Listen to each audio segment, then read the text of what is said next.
Assalamualaikum warahmatullahi wabarakatuh. Terima kasih sudah klik video ini. Selamat datang di kursus farmasi. Halo teman-teman, bagaimana kabarnya? Saya harap kita semua dalam keadaan baik-baik saja ya. Ingat, selama pandemi ini masih berlangsung, jadi kalau bisa jangan bepergian dulu atau keluar rumah ya. Kalau memang tidak terlalu dibutuhkan atau sangat mendesak. Lalu juga tetap patuhi dan jalankan protokol kesehatan ya teman-teman. Iya, kita semua berharap agar pandemi ini cepat selesai dan kita bisa kembali ke aktivitas dan rutinitas seperti biasa ya. Oke, pada video kali ini kita akan membahas contoh judul skripsi atau KTI khususnya di farmasi. Ya, mungkin kalian yang sedang berencana atau sedang mengambil mata kuliah skripsi ya di semester akhir atau KTI. Ya, mudah-mudahan dengan sedikit apa yang saya paparkan di sini bisa memberi inspirasi dan juga menumbuhkan pemikiran kalian tentang bagaimana menulis atau menentukan judul dari skripsi atau KTI di farmasi tentunya.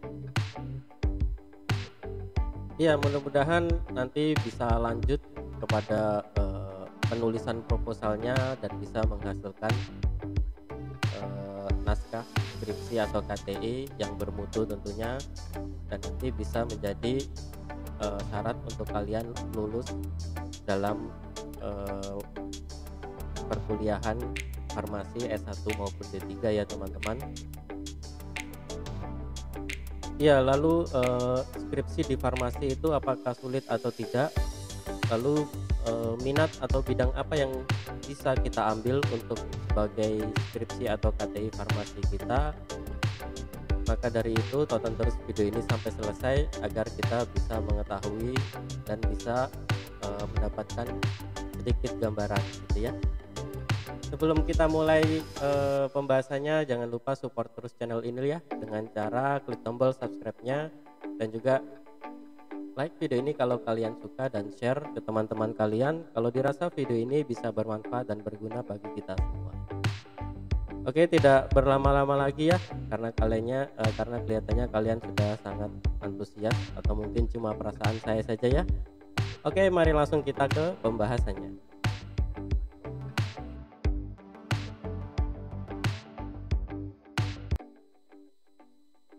Ya, nanti di farmasi ada 3 bidang, sebetulnya ada lebih ya, tapi biasanya itu ada 3 bidang yang cukup diminati dan menjadi konsentrasi di kefarmasian.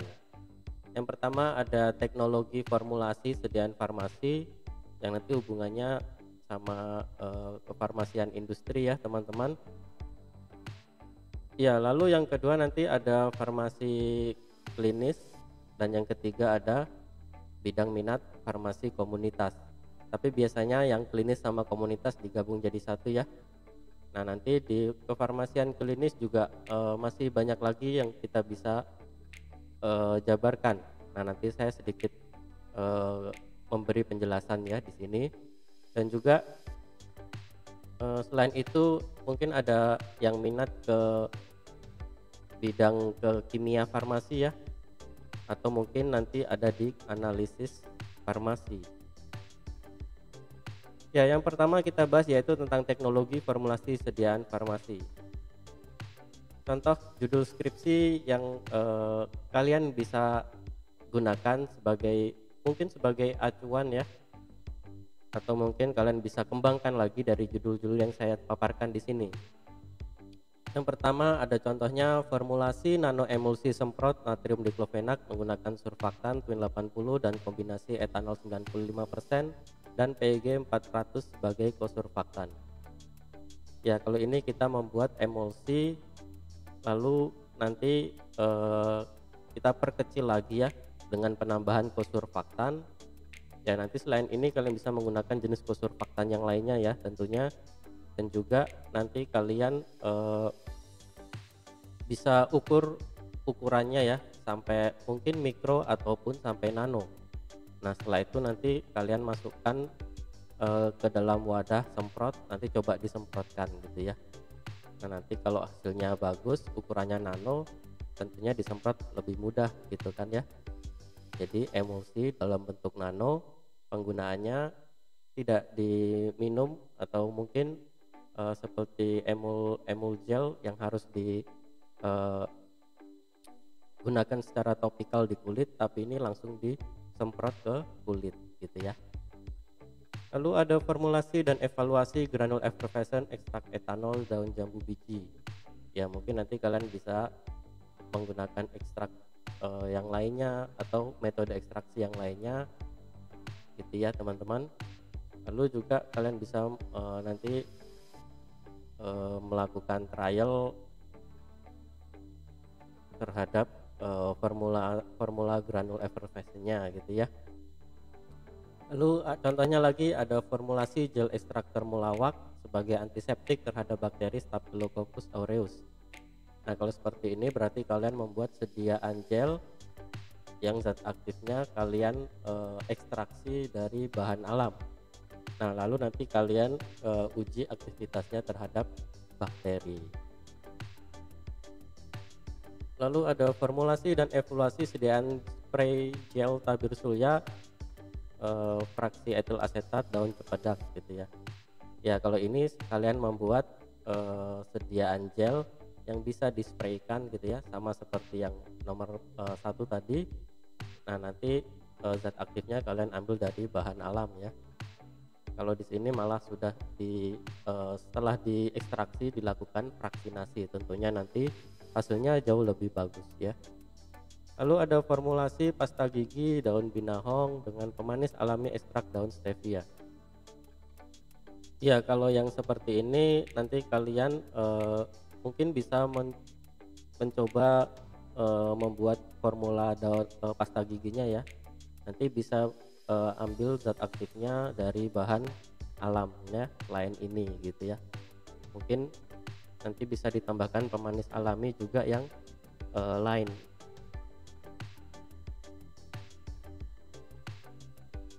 Lalu masih di teknologi formulasi sediaan farmasi ya teman-teman, ada uji aktivitas antibakteri sediaan gel ekstrak etanol buah belimbing wuluh terhadap bakteri Staphylococcus aureus. Lalu ada hampir sama, yaitu uji aktivitas salep anti jerawat ekstrak daun Afrika terhadap bakteri Propionibacterium acnes. Iya, untuk kedua ini kita berarti membuat sediaan gel ya. Kalau yang bawahnya itu kita membuat sediaan salep dan nanti uji aktivitasnya terhadap bakteri gitu ya. Uji antibakterinya bisa nanti kalian gunakan bakteri lain yang kalian inginkan ya, yang kalian sesuaikan dengan tujuan penelitian kalian. Kalau tujuan penelitian kalian untuk anti jerawat ya nanti bisa pakai ya salah satunya bisa pakai Propionibacterium acnes atau bisa pakai bakteri yang lain ya, tentunya bisa Staphylo juga kalau anti jerawat itu ya.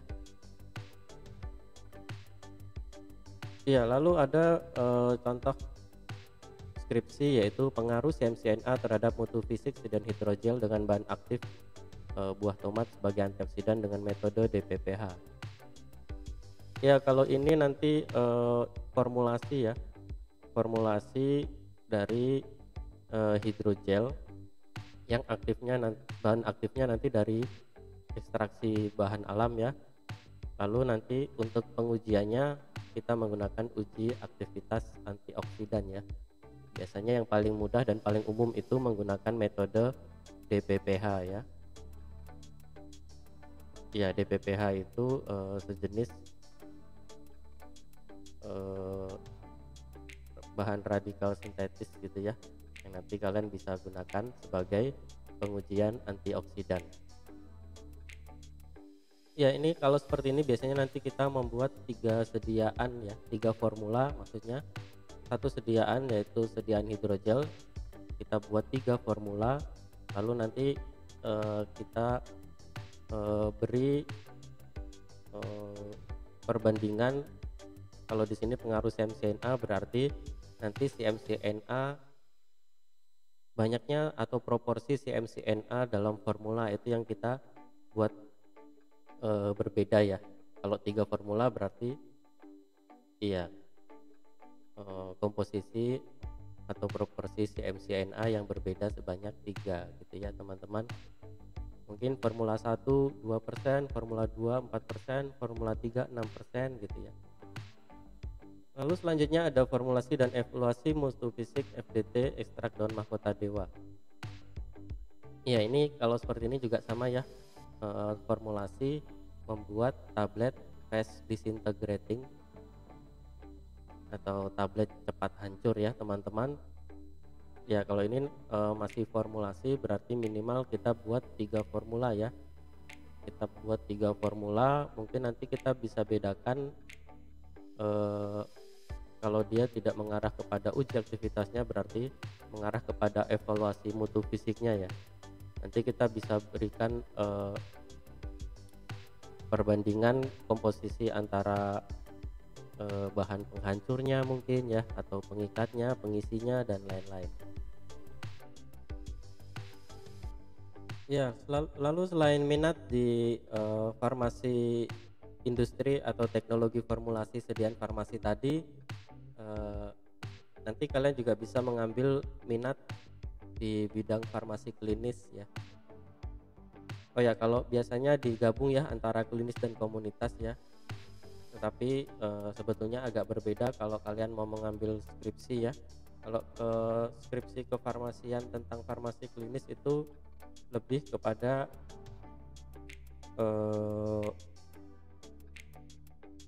ya, klinis itu lebih kepada keberhasilan pengobatan pasien ya teman-teman. Tetapi kalau komunitas itu lebih langsung terhadap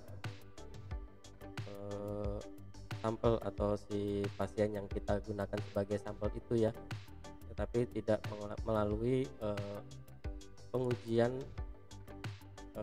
klinis gitu ya, tetapi lebih langsung melihat bisa juga tanpa efek farmakologisnya gitu ya kepada pasien seperti komunitas.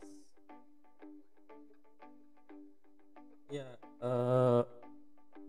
sekarang untuk minat farmasi klinis dan komunitas ini juga sangat penting ya. Jadi selain teknologi farmasi atau farmasi industri, klinis dan komunitas ini juga sangat penting. Ya, karena farmasi klinis dan komunitas nanti lebih mengacu kepada pelayanan kefarmasian ya. Tentunya di sini pelayanan kefarmasian yang sesuai dengan asas dan etika pharmaceutical care, yaitu bagaimana kita sebagai farmasis ya untuk bisa menghantarkan obat sampai ke tangan pasien dalam keadaan baik, efektif dan aman tentunya, dan nanti disertai dengan informasi yang memadai agar penggunaannya bisa mencapai kesembuhan atau terapi yang berhasil ya. Nah, lalu juga di farmasi klinis dan komunitas itu diharapkan juga serta bisa berkontribusi aktif dalam mengevaluasi, menginterpretasi dan memberikan solusi pada uji penelitian praklinis dan klinis gitu ya. Ya, jadi untuk kedudukannya juga minat farmasi klinis dan komunitas ini sama halnya dengan farmasi industri atau teknologi formulasi ya teman-teman. Nah, ini ada beberapa contoh judul skripsi yang bidangnya farmasi klinis ya. Contohnya bisa kita melihat pengaruh konseling dan peran keluarga terhadap kepatuhan meminum obat jiwa di puskesmas titik-titik gitu ya. Nah, nanti puskesmasnya kalian bisa isi sendiri, nanti dilakukan pada tahun berapa gitu ya samplingnya. Lalu ada profil penggunaan dan kesesuaian antibiotik pada pasien infeksi saluran pernapasan akut atau ISPA di rumah sakit bla bla bla gitu ya. Lalu ada evaluasi tingkat kepuasan pasien rawat jalan peserta BPJS terhadap pelayanan kefarmasian.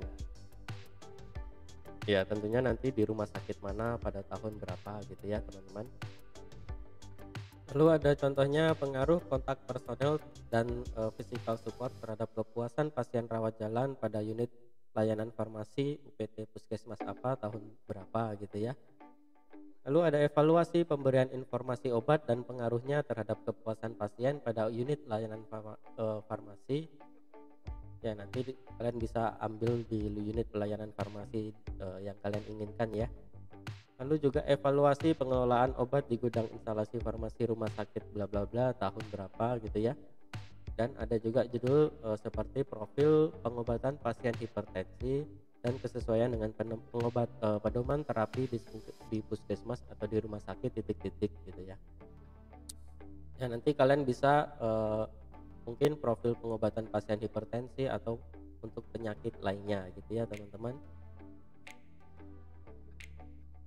Lalu masih untuk farmasi klinis ada contoh lagi yaitu ada efektivitas terapi obat anti skabies dan hubungan pendidikan hygiene perorangan terhadap tingkat pengetahuan higienitas di pondok pesantren mana gitu ya, atau mungkin di tempat mana atau di rumah sakit di puskesmas juga bisa ya. Lalu evaluasi pengelolaan obat emergensi di rumah sakit bla bla, hubungan tingkat kepatuhan penggunaan obat dengan kejadian kejang pada pasien epilepsi anak, hubungan tingkat kepatuhan penggunaan obat dengan kadar gula darah pada pasien DM, serta prolanis di puskesmas mana gitu ya. Lalu ada contoh lagi yaitu profil penggunaan antibiotik dan identifikasi drug related problem atau DRPS pada pasien demam tifoid di instalasi rawat inap mana gitu ya. Ya, nanti antibiotiknya itu mungkin dari sampel antibiotik yang kalian ambil bisa berbeda ya, kalian bisa bedakan, atau mungkin pada pasien tertentu ya, tidak hanya demam tifoid, nanti bisa penyakit yang lain gitu ya teman-teman. Lalu ada evaluasi rasionalitas pengobatan hipertensi pada pasien hipertensi primer di mana gitu ya. Lalu evaluasi penggunaan antibiotik pada pasien diare di wilayah puskesmas titik-titik. Lalu ada juga evaluasi peresepan pada pengobatan penyakit kanker payudara di polionkologi dengan metode ATC atau DDD gitu ya. Nah, ini adalah contoh-contoh judul skripsi atau KTI farmasi di bidang farmasi klinis. Mungkin kalau kalian yang minat bisa mencontoh salah satu yang kalian nanti bisa kembangkan atau kalian gunakan sebagai dasar pemikiran untuk menulis proposal. Ya, selain itu juga ada perbandingan efektivitas dan efek samping penggunaan simvastatin dan atorvastatin di rumah sakit mana gitu ya. Ya, nanti kalian bisa menggunakan perbandingan obat yang lainnya ya selain simvastatin dan atorvastatin, tentunya dengan indikasi penyakit yang sama ya. Lalu ada implikasi 5 mutu pelayanan kefarmasian terhadap kepuasan pasien di instalasi farmasi rumah sakit instalasi farmasi rawat jalan rumah sakit titik-titik dengan metode circle. Ada screening resep dan kesesuaian terapi pada pasien nasofaringitis di puskesmas titik-titik. Lalu ada analisis kepatuhan peresepan obat tenaga medis puskesmas berbasis formularium nasional. Lalu ada evaluasi penggunaan antibiotik pada pasien ulcus diabeticum dengan metode ATC atau DDD, dan analisis medication error fase prescribing resep pasien hipertensi di puskesmas titik-titik.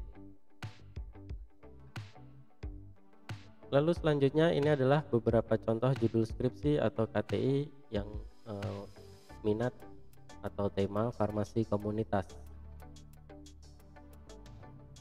Iya, contohnya seperti hubungan pemberian konseling terhadap tingkat kepatuhan dan tekanan darah pasien hipertensi program Prolanis. Nah, kalau ini langsung contohnya seperti kita langsung ke pasien ya, atau ke sampel yang akan kita gunakan ya sebagai penelitian. Jadi tidak perlu dengan evaluasi yang menghubungkan antara terapi dengan pasiennya gitu ya teman-teman. Maksudnya terapi farmakologis gitu ya.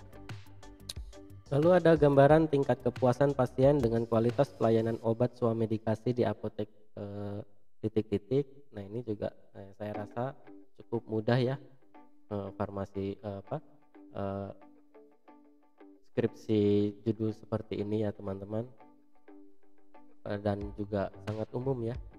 Lalu ada hubungan tingkat pengetahuan masyarakat terhadap penggunaan antibiotik di apotek sekian. Nah, kalau seperti ini nanti farmasi komunitas ini lebih banyak kita membuat kuesioner ya teman-teman. Nah nanti kita analisis kuesioner itu dengan metode analisis dan biasanya menggunakan program SPSS gitu ya. Lalu ada judul tentang farmasi komunitas, yaitu analisis hubungan strategi bauran pemasaran atau marketing mix terhadap kepuasan konsumen dan faktor-faktor yang mempengaruhinya di apotek bla bla bla. Hubungan tingkat pengetahuan, sikap dan perilaku masyarakat dalam pemahaman memilih obat yang aman di daerah mana gitu ya, di daerah tertentu. Lalu ada hubungan tingkat pengetahuan masyarakat pada sediaan kosmetik terhadap efek samping kulit di daerah tertentu. Lalu masih tentang farmasi komunitas, kita bisa mencontoh salah satunya dari judul persepsi penggunaan obat tradisional dan hubungannya terhadap kualitas hidup masyarakat di desa tertentu, hubungan tingkat pengetahuan orang tua terhadap tindakan swamedikasi pada anak di apotek tertentu, pengaruh tingkat pengetahuan terhadap perilaku pencegahan osteoporosis dan kualitas hidup wanita usia premenopause di kecamatan tertentu atau di daerah tertentu ya. Lalu ada gambaran penggunaan obat swamedikasi pada pengunjung apotek tertentu.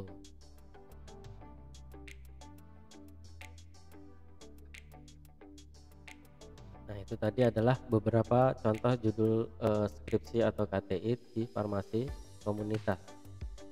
Lalu ada contoh dari bahan alam yang berhubungan dengan efek farmakologinya ya teman-teman. Nah ini sebetulnya juga kita bisa hubungkan ke ilmu kefarmasian atau ke farmasi klinis tadi ya. Nah untuk bahan alam farmakologi ini juga cukup umum diambil oleh mahasiswa ya dalam menulis skripsi atau menentukan tema skripsi mereka. Contoh judulnya yaitu ada pengaruh pemberian kombinasi metformin dengan ekstrak kulit buah naga merah terhadap kadar glukosa darah mencit diabetes. Ya kalau judul yang seperti ini berarti nanti kita membuat ekstrak dari bahan alam, lalu nanti kita uji aktivitasnya terhadap mencit, uji aktivitas uji kadar glukosa darah ya pada mencit. Nah nanti kita bisa kombinasikan dengan mungkin dengan obat sintetis seperti metformin dan lain-lain gitu ya, atau bisa nanti kita membandingkannya dengan obat sintetisnya gitu ya. Iya lalu seperti ini nanti kalian berarti harus siap-siap untuk menganggarkan dana ya untuk pembelian mencit gitu ya. Nanti harus dihitung kita mau berapa dosis ya. Kalau variasi dosisnya 3, satu dosisnya itu berapa kelompok mencit gitu ya. Satu kelompok mencit itu isinya berapa mencit. Nah itu. Oh ya kalau kalian melakukan penelitian dengan hewan uji, saya sarankan nanti beli hewan ujinya itu yang pertama harus sejenis ya, satu spesies. Selain itu juga nanti harus satu usia atau satu bobot ya, bobotnya hampir sama, lalu jenis kelaminnya sama gitu ya, dan nanti perlakuannya juga harus sama ya. Lalu ada juga pengaruh ekstrak umbi bawang dayak terhadap memori spasial pada mencit jantan yang diinduksi alkohol ya. Kalau ini seperti nanti mencitnya kita induksi dulu ya dengan alkohol untuk merusak memori spasialnya ya. Nah nanti kita beri obat dari ekstrak umbi bawang dayak gitu ya. Lalu kita nanti uji memorinya. Uji memori spasialnya nanti banyak metode, mungkin kalian bisa cari dari dengan studi literatur ya. Ada yang pakai Maze, ada yang pakai ya, dan banyak pokoknya ya. Nanti kalian bisa coba studi literatur kalau kalian minat di bidang bahan alam farmakologi ini. Selain itu juga ada contoh yaitu uji aktivitas antihiperurisemia ekstrak kulit buah pisang mas terhadap mencit galur jantan babisi. Lalu ada pengaruh konsep pemberian ekstrak kulit pisang emas terhadap penurunan kadar kolesterol total, HDL dan LDL mencit jantan galur balbisi yang sebelumnya nanti kita beri induksi supaya ada hiperkolesterol ya. Nah, nanti bisa diinduksi dengan kuning telur dan lain-lain ya. Ya, lalu ada uji efektivitas antipiretik ekstrak metanol daun mengkudu pada mencit putih yang diinduksi Brewer's yeast. Lalu ada uji aktivitas anti diabetes ekstrak daun cempedak pada mencit muskulas. Ya, selain itu tadi dari minat bahan alam farmakologi ini juga ada contoh judul seperti uji aktivitas fraksi etil asetat ekstrak umbi bawang dayak terhadap memori spasial mencit jantan mencit putih jantan. Lalu ada pengaruh ekstrak etanol daun sukun terhadap memori spasial mencit putih jantan yang diinduksi alkohol. Ada uji efektivitas analgesik ekstrak etanol daun kelor pada hewan mencit putih. Ya, kalau ini nanti kita pakai uji analgesik ya. Nanti bisa kalian studi literatur di jurnal penelitian atau artikel ilmiah ya untuk uji analgesik dengan menggunakan mencit. Ada yang pakai rangsang panas dan lain-lain ya. Lalu ada pengaruh ekstrak etanol kulit buah naga merah terhadap kognitif mencit galur Swiss Webster yang diinduksi alkohol. Lalu ada juga uji aktivitas antipiretik ekstrak etanol daun ilat terhadap mencit muskulas L.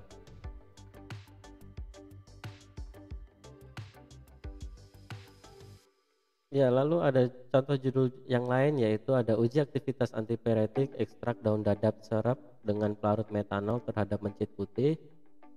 Lalu ada uji aktivitas analgesik ekstrak etanol daun mangga pada hewan mencit putih jantan. Ada uji aktivitas anti diare ekstrak etanol daun senggani pada mencit putih musculus yang diinduksi oleh minyak jarak. Lalu ada uji ekstrak etanol kulit jeruk bali sebagai anti diabetes terhadap mencit putih yang diinduksi aloksan. Dan ada uji aktivitas analgetik fraksi kloroform ekstrak daun jeringau pada mencit putih jantan yang diinduksi asam asetat. Ya, mungkin dari sini kalian bisa mengembangkan ya. Kalian ganti simplisianya atau tanamannya ya, yang kemungkinan sama-sama memiliki aktivitas gitu ya. Atau mungkin kalian nanti bisa ganti metode pengujiannya ya teman-teman. Ya, kurang lebih seperti itu. Lalu contoh skripsi bahan alam yang berhubungan dengan mikrobiologi. Iya, kalau seperti ini nanti kalian bekerjanya harus menyisihkan budget ya untuk membeli mikrobiologinya ya, membeli bakterinya, dan nanti kalian harus biakkan gitu ya.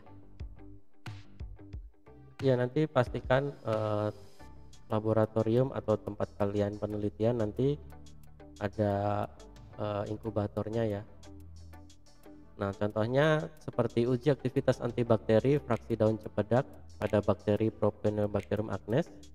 Lalu ada identifikasi senyawa antosianin ekstrak daun kelor terhadap bakteri Staphylococcus aureus.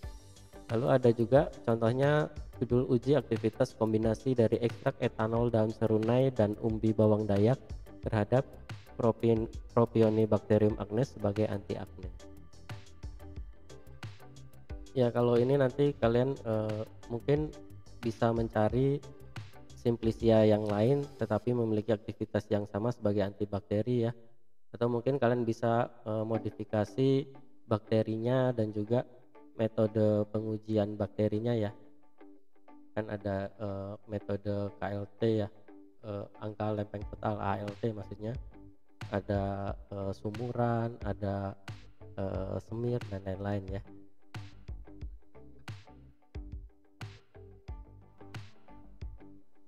Iya, selain yang kita sudah bahas tadi ya, di kefarmasian itu juga ada minat atau bidang yang sekarang ini juga cukup ramai diambil atau diminati oleh calon farmasis yang ingin mengambil KTI atau skripsi.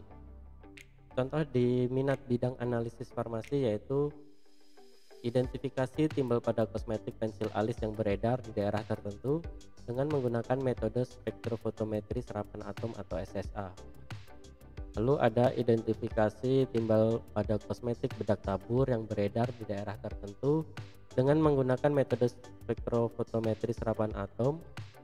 Lalu ada identifikasi timbal pada kosmetik lipstik yang beredar di daerah tertentu dengan menggunakan metode spektrofotometri serapan atom.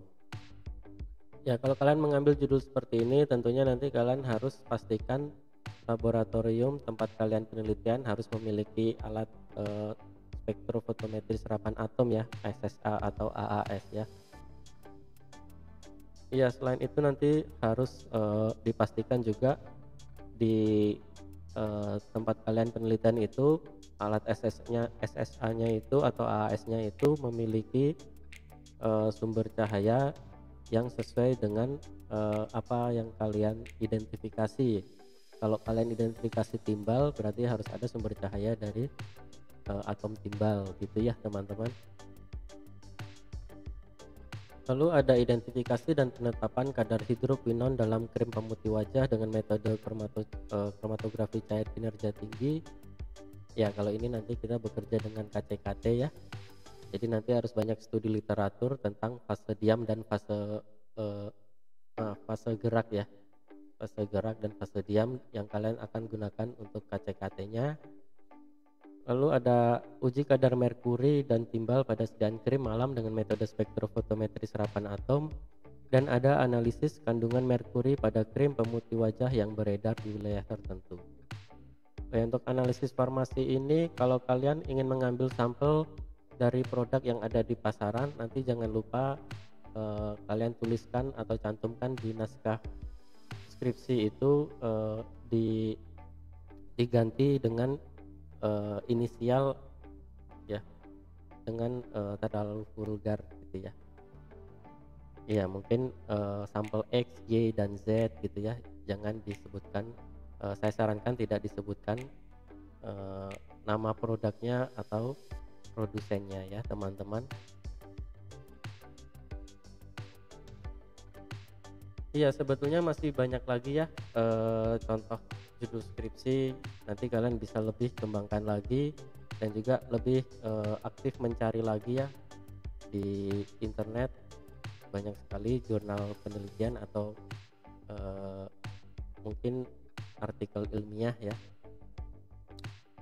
Ya, lalu juga yang saya berikan ini bisa kalian gunakan sebagai dasar contoh atau sebagai penuntun ya teman-teman. Kalau kalian mau menginginkan fokus di minat tertentu, nah nanti contoh judulnya seperti ini gitu ya. Nah, saya harapkan kalian yang sedang masih bingung mungkin atau bimbang atau masih belum menentukan minat skripsi yang kalian ambil, mudah-mudahan dengan video ini bisa memberikan sedikit pencerahan gitu ya, dan juga inspirasi.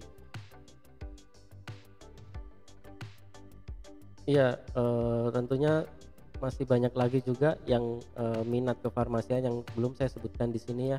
Contohnya ada di kimia medisinal atau kimia komputasi ya.